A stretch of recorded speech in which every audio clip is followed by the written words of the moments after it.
여러분, 오늘 모신 분도 정말 특별합니다. 왜냐하면 환자의 몸뿐만 아니라 환자의 삶과 일터를 진료하시는 분이기 때문인데요. 의학계의 셜록 홈즈, 직업환경의학과 정우철 교수님 모셨습니다. 어서 오세요. 네, 반갑습니다. 네, 반갑습니다. 예. 안녕하세요. 네, 안녕하세요. 네, 예. 먼저 청취자 그리고 시청자분들께 인사 말씀 해주실까요? 네, 저는 이대 서울병원 직업환경의학과에서 일하고 있는 정우철이라고 합니다. 이렇게 만나게 돼서 반갑고요. 예, 짧은 시간이지만 제가 성의껏 말씀드리고 답해드릴 수 있도록 하겠습니다. 감사합니다. 네. 네. 저는 시작하기 한참 전부터 궁금한 것들이 사실 굉장히 많았는데요. 네. 그 이유 중에 하나가 사실 저한테는 이 직업환경의학과라는 이름 자체가 되게 생소했어요. 내과, 외과는 너무 익숙한데 직업환경의학과는 어떤 곳인지 먼저 설명 좀 해주시겠어요? 예, 저희는 일단은 병을 직접 치료하는 과라기보다는 이제 병을 어떻게 하면 예방할 수 있을까에 좀 더 관심이 많은 과고요. 특히 그 중에서도 이제 나를 둘러싸고 있는 주변의 환경이 어떻게 영향을 주나, 특히 이제 우리 환경 중에서도 우리가 24시간 중에 3분의 1 이상을 직장에서 보내잖아요. 그쵸. 일을 하면서 네. 생계를 위해서 어디 회사를 다닌다거나 다른 직업을 갖는다거나 이런 직업적인 원인들이 혹시 건강에 어떤 영향을 미칠 것인지 또는 직업이 아니더라도 내 주변을 둘러싸고 있는 환경들 네. 이런 것들에 대해서 원인을 찾아가는 그리고 그것을 찾아서 예방을 하는 걸 관리하고 이런 것들을 주로 공부하는 과이게 되겠습니다. 네. 병원 이름만 들었을 때 네. 혹은 그 직업환경의학과라는 그 이름만 들었을 때는 왠지 건설 현장이나 네, 공장에 일하시는 분들만 가야 할 것 같은데 혹시 나는 평범한 사무직인데 이런 데 가도 되나? 라고 망설이시는 분들도 계신가요? 사무직이라 하더라도 네. 어쨌든 일을 하다 보면 하루 종일 좁은 의자에 앉아서 하다 보면 허리가 아플 수도 있고 네. 컴퓨터 많이 쓰다 보면 어깨나 손목이 아플 수도 있고 또는 요즘에는 이제 직장 내 폭력이나 감정노동, 직장 내 왕따 이런 것 때문에 정신질환을 호소하시는 분들까지도 이런 분들이 내 질환의 원인이 단순히 이제 개인의 질병이 아니라 주변의 환경에 의해서 영향이 있고 그런 것들에 대해서 궁금하고 또 내가 이 정도 아픈데 이런 일을 해도 될까 네. 이런 것들이 궁금할 때 저희 외래에 찾아오시거나 아니면 사업장에서 또 저희를 이런 분들을 어떻게 관리해주고 일터에서 관리해주고 어떻게 건강하게 일할 수 있도록 도와줄 수 있는지 해서 그렇게 외래를 찾아오시는 경우들이 있습니다. 네. 알겠습니다. 네. 뭐 일을 하는 곳이라면은 어디든. 모두 어디나 예, 포함되는 예. 거군요. 용어 정리 하나만 하고 갈까 하는데요. 제가 뉴스를 보다 보면 예. 산재 사고, 예. 직업병, 예. 뭐 직업성 질환 예. 이런 말들이 굉장히 혼재되어서 예, 예, 예. 들리고 예. 그래서 저는 솔직히 많이 헷갈리거든요. 예. 그래서 많은 청취자분들도 그러실 것 같아요. 예. 이 용어들, 이 말들이 다 같은 말인가요? 아니면 예. 엄연히 조금씩 다른가요? 조금씩 의미가 다 다른데 우리가 네. 제일 쉽게 듣는 건 이제 산재보험에서 산재냐 아니냐 뭐 이런 걸 따지다 보니까 네. 산재라는 걸 제일 쉽게 듣긴 하지만 이제 정확히 법적으로는 이제 업무상 재해라고 얘기를 하고요. 업무상 재해. 업무상 재해는 이제 사고성 재해랑 업무상 질병으로 나눌 수 있습니다. 업무상 재해 중에 이제 사고성 재해라는 건 우리가 흔히 사고가 나면 네. 몸이 어딘가 다치잖아요. 그쵸. 누가 제일 흔한 게 이제 건설 현장에서 누가 사고가 나서 죽었대더라. 네. 뭐 떨어져서 어디가 다쳤대더라. 네. 이런 거는 사고가 났기 때문에 몸이 아픈 거라서 사고성 재해고요. 사고는 안 났는데 몸이 아픈 경우가 있어요. 네. 네. 직업성 질환인가요? 그거를 이제 직업병, 업무상 질병이라고 공식적으로 업무상 얘기하고, 질병이요. 업무상 질병은 크게 이제 학술적으로는 직업병과 직업 관련성 질환으로 나눕니다.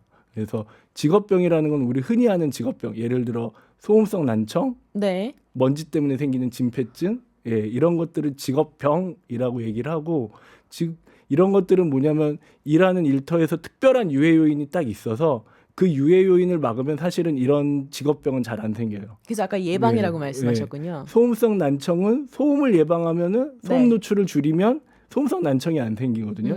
예. 그다음에 그 진폐증도 먼지가 안 나면 진폐증이 안 생기고 일하는 데서 소음과 먼지를 줄이면 직업병을 줄일 수 있습니다. 네. 근데 이제 우리가 얘기하는 이제 오늘 주로 아마 얘기하게 될 직업 관련 질환이라는 건 근골격계 질환, 내심혈관 질환 이런 것들을 얘기를 하는데 우리 흔히 과로사라고 얘기를 하는 건데 네.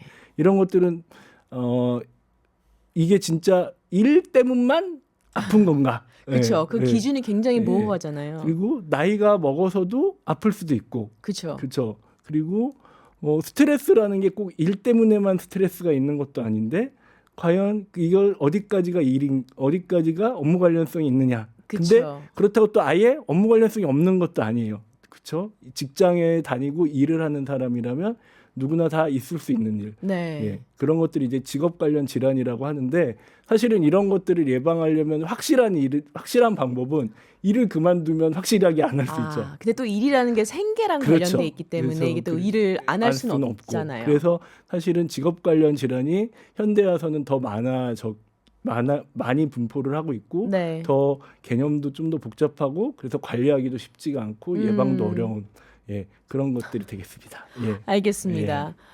자, 그러면 교수님 본격적으로 네. 메디컬 탐정의 수사 예시를 한번 펼쳐볼게요. 우리 주변에서 흔히 볼 수 있는 세 가지를 중심으로 제가 질문을 몇 가지 드릴 텐데요. 네. 우리가 소리 없는 살인자라고도 네. 부르는 과로사, 아까 뇌심혈관 질환이라고 말씀하셨는데 이게 좀 무겁지만 꼭 짚고 넘어가야 할 그럴 문제죠. 네. 최근 뉴스에서 뭐 택배 기사님들이나 예. 뭐 예를 들어서 뭐 IT 개발자분들이 네. 과로로 쓰러졌다. 예. 뭐 이런 안타까운 소식들을 자주 접하기도 하는데요. 흔히 과로사라고 부르는 뇌출혈, 심근경색 이런 병들이 정말 일 때문에 생길 수 있는 거죠. 예, 그거는 이미 여러 논문에서 네. 이미 수십 년 전부터 외국이나 국내에서도 이것과의 관련성에 대한 이야기들은 이미 많이 보고가 되어 있고요. 네. 그래서 실제로 이런 직업 관련 뇌심혈관 질환을 예방하기 위한 고용노동부의 지침까지도 사업장에 되어 있습니다. 물론 네. 이제 법적인 그 지침 이게 고용노동부 지침이다 보니까 회사에서 반드시 해야만 하는 의무로 되어 있지는 않지만 이미 정부에서도 공식적으로 인정할 만큼 과로나 이 장시간 노동, 야간 노동, 그다음에 업무상의 어떤 정신적 스트레스가 네. 이런 뇌심혈관 질환을 발생시키고 충분히 더 악화시킬 수 있다. 예, 이런 것들에 대해서는 충분히 이미 보고가 돼 입증이 되어 있고, 있군요. 그런 것들에 대해서 실제로 직업병으로 인정받고 산재로 인정받는 사례도 적지 않이 있습니다. 네. 근데 이게 참 어려운 부분이 과로사로 쓰러지신 분들의 경우에는 뭐 사실 원래 지병이 있으셨을 수도 있고 뭐 고혈압이나 당뇨 같은 그래서 이분들이 쓰러진 게 어떤 개인의 지병 때문인지 아니면 회사의 과로 때문인지 업무가 너무 많아서 그 업무에 너무 집중하다가 쓰러지신 건지 이걸 구분하는 게 굉장히 어려울 것 같거든요. 네. 네. 그래서 교수님은 그런 것들을 어떻게 구분하시는지도 되게 궁금해요. 어떤 역학 조사를 하시는지 근무 기록이나 CCTV 같은 자료를 참고하시는지.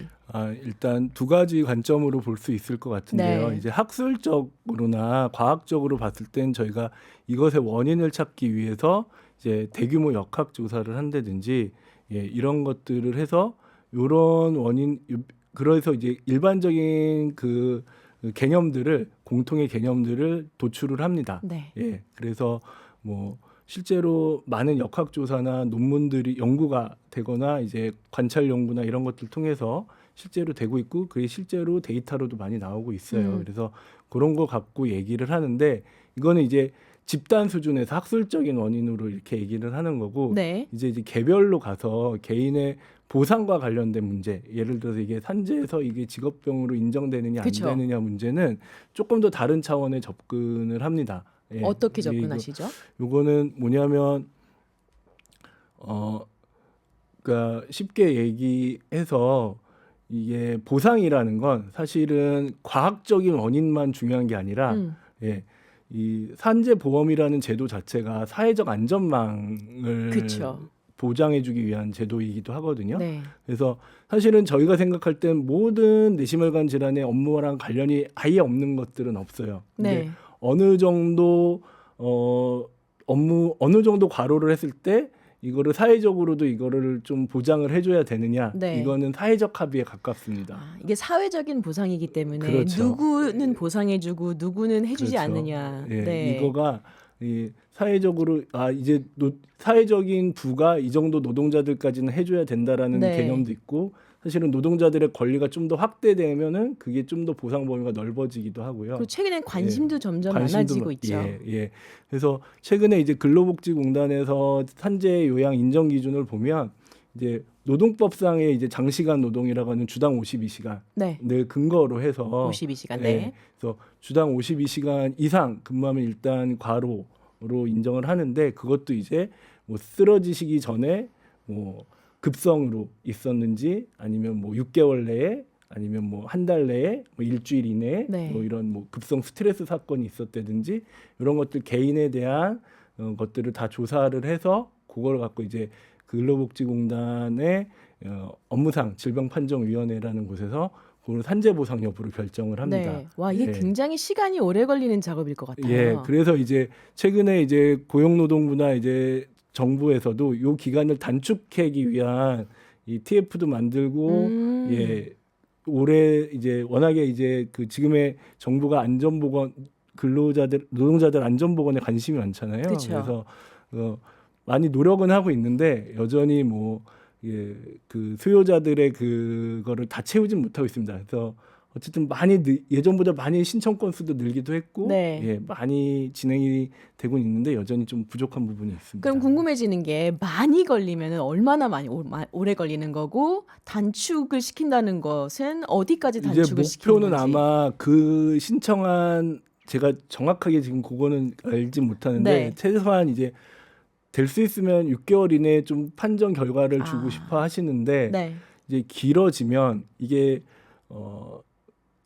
제일 많이 알려진 것 같은 경우가 이제 삼성의 백혈병 관련, 삼성의 어쨌든 백혈병, 네. 이제 반도체 산업의 백혈병 문제 같은 경우에는 산재로 인정될 때까지가 거의 한 10년 와. 가까이 걸리기도 했거든요. 네. 새로운 직업병이다 보니까 새로운 유해인자나 새로운 직업병 같은 경우에는 과학적으로 입증되고 이게 사회적으로 합의가 되고 그쵸. 이런 과정이 이제 법원까지 가야 되는 과정이라서, 예, 짧게 끝나는 것도 있지만 길게 이렇게 가는 네. 경우도 있습니다. 알겠습니다. 그런데 지금 이 방송을 듣고 계시는 분들 중에 나도 요즘 회사에서 혹은 일터에서 너무 무리하는데 걱정하는 분들이 좀 계실 것 같아요.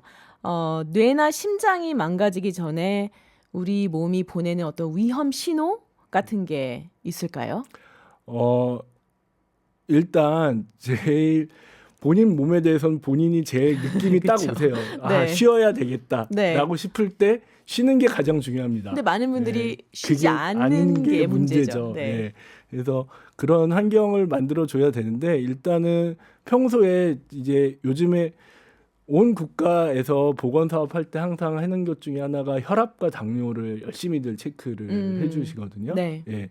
근데 그 이제 체크만 하고 이제 외래에서 이렇게 진료를 보거나 검진을 하다 보면 우리나라 분들이 제일 듣기 좋아하는 말은 검사했더니 안전하더라. 약을 안 먹어도 된다더라. 네. 약을 안 먹어도 네. 된다. 네. 예. 약을 안 먹어도 된다더라만 기억하세요. 약을 안 먹어도 되지만 약을 먹게 될 수도 있으니 운동도 열심히 하고 뭐 하고, 이게 사실은 경고가 들어가 있거든요. 네. 근데 대부분 자기 듣고 싶은 말만 기억하시죠. 그쵸. 약을 안 먹어도 된다더라. 네. 예. 근데 그런 얘기가 이미 들리기 시작하면 뭔가 이제 내 몸에 위험 신호가 왔다라고 생각을 해주시면 되겠고요. 특히 우리나라에서 이제 건강보험공단에서 하는 일반 검진의 혈압, 당뇨, 간 기능 수치 정도만 그때그때에 민감하게 반응해서 내 몸에 투자할 수 있다면 네. 예, 그것만으로도 사실은 훌륭한 건강 관리가 됩니다. 알겠습니다. 교수님, 두 번째는 조금 더 흔한 이야기인데요. 요즘 하루 종일 컴퓨터 앞에 앉아서 일하시는 분들 진짜 많으시죠. 사무직 혹은 무거운 짐을 나르는 현장에서 일하시는 분들, 뭐 허리, 목, 손목 안 아픈 곳이 없는데요. 근데 이게 단순히 자세가 안 좋아서 아픈 건지 아니면 이게 직업병이라서 병원에 가서 치료를 받아야 하는 건지 사실 이것도 굉장히 헷갈리는데 기준이 뭔가요? 아, 이거를 이제 우리가 이제 뭉뚱그려서 직업 관련 근골격계 질환이라고 얘기를 네. 합니다. 근육골격계 질환이라서 근육과 뼈가 아프다라고 얘기를 하는 거고요. 일을 하시면 어쨌든 허리나 어깨가 안 아플 수는 없어요. 그렇죠? 예. 근데 과연 어느 정도 아플 때 병원을 가고 어느 정도 아프면 이거를 미리 그러니까요. 해야 되나 이런 것들을 하는데 저희가 이제 기준이 있기는 합니다. 예. 그 중간 정도의 통증이라고 하면 어느 정도냐면 이게 그 일을 안 하고 쉬면은 통증이 풀릴 때 정도면 보통 약한 아, 정도라고 얘기를 항상 하고 쓰는 근육을 예. 좀 쓰지 않고 예, 하루 쉬었을 쉬고 때. 나면 놨더니 다음날 멀쩡하면 네. 그건 괜찮은 거고 그거는 이제 스트레칭이나 뭐 자기가 관리하면서 할 수는 있는데 자고 일어났는데도 계속 아프다던가 예, 혹시 통증 때문에 잠을 못 이룰 아. 정도 되는가 이럴 땐 빨리 병원을 가서 네. 확인을 해보시는 게 좋습니다. 네. 그리고 그 빈도가 한 번 아프고 만 게 일주일에 한 번 정도 이틀 정도까지는 한다 해도 괜찮다 하더라도 일주일에 3일 이상 내지는 거의 매일 아픈 것 같다. 예, 이럴 때는 또 병원을 가보시는 게 좋고요. 이런 게 또 한 달 이상 지속된다든지 네. 이럴 때는 병원을 가보시는 게 좋습니다. 지금 떠오르는 얼굴들이 몇 명이 있는데 이게 주변에 이렇게 그 주방에서 일하시는 그 그쵸. 셰프들이 많거든요. 예, 친구들 중에. 예. 항상 허리가 아프대요. 예, 그 조리대 높이나 이런 것 때문에 맞아요. 또 이제 그 주방에서 일하시다 보면은 그 음식 만들 때는 음식 재료들이 생각보다 무거워요. 네. 예, 그 중량물 취급이나 이런 것들 때문에 또 이게 조리실이 이게 속도에 또 매우 민감하기 그렇죠. 때문에 이 중량물을 빠르게 움직이는 건 정말 근골격계에 안 좋은 거라서 많이들 있는데 이런 것들이 매일 아파가지고 매일 파스를 붙이고 이래야 된다. 이럴 네. 때는 좀 병원을 한 번쯤 가보시는 알겠습니다. 것도 예. 오늘 연락을 좀 해야 되는 예. 친구들이 좀 있네요. 근데 저희가 이제 일반적으로 정형외과에 가면 뭐 물리치료를 받는다든지 네. 처방받은 약을 먹고 사실 끝이잖아요. 음. 그런데 직업환경의학과에 가면 치료법이 좀 달라지나요? 예를 들어서 뭐 아픈 원인이 사실상 이 직업환경의료학과이기 때문에 뭔가 일적인 부분이 많을 것 같은데 작업 환경을 바꾸는 처방 같은 것도 내려주시나요? 그러니까 그거를 이제 작업 환경 바꾸는 거를 처방한다고 해서 바로 환경이 바뀌면 너무 좋겠지만 예, 사실은 많은 분들이 해봐서 아시겠지만 일의 조건을 바꾼다는 건 생각보다 어려운 일입니다. 맞아요. 예.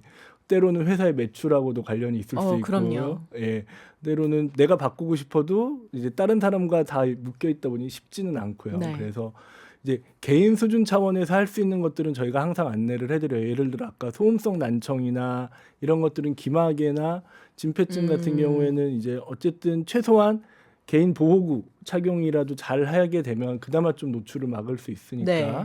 아니면 또 화학물질 같은 것들을 쓰실 때는 적어도 화학물질이 뭘 쓰는지라고 해서 그 물질안전보건자료라는 게 법적으로 되어 있는데 네. 그런 화학물질에 대한 내용들을 읽어보고 뭘 대비해야 되는지 알 수 있도록 그렇게 개인 차원에서 하는 것도 있지만 이제 근본적으로는 이제 일하는 환경이나 조건을 바꿔야 되는 경우가 많아서 이게는 이제 개인 차원의 일보다는 사회적으로 그 회사 차원에서의 회사의 보건관리자나 안전관리자랑 상담하는 경우도 많이 있고요. 네. 예, 그래서 그분들 통해서 얘기를 하는 경우도 많이 있고 또 이제 그런 거를 떠나서 좀 더 큰 차원에서 국가 차원에서 이제 저희 전문가들이 노력하는 경우도 있습니다. 최근에 이제 많이 얘기가 되는 새벽 택배 그쵸. 배송에 대한 야간 근무에 대한 제한이나 네. 이런 것들을 사회적 논의로 만들어서 처방을 일종의 처방이라면 처방이죠. 예, 그래서 이제 개인 수준의 처방도 있지만 이게 저희는 단순히 약물이나 물리치료 이런 임상적인 것보다는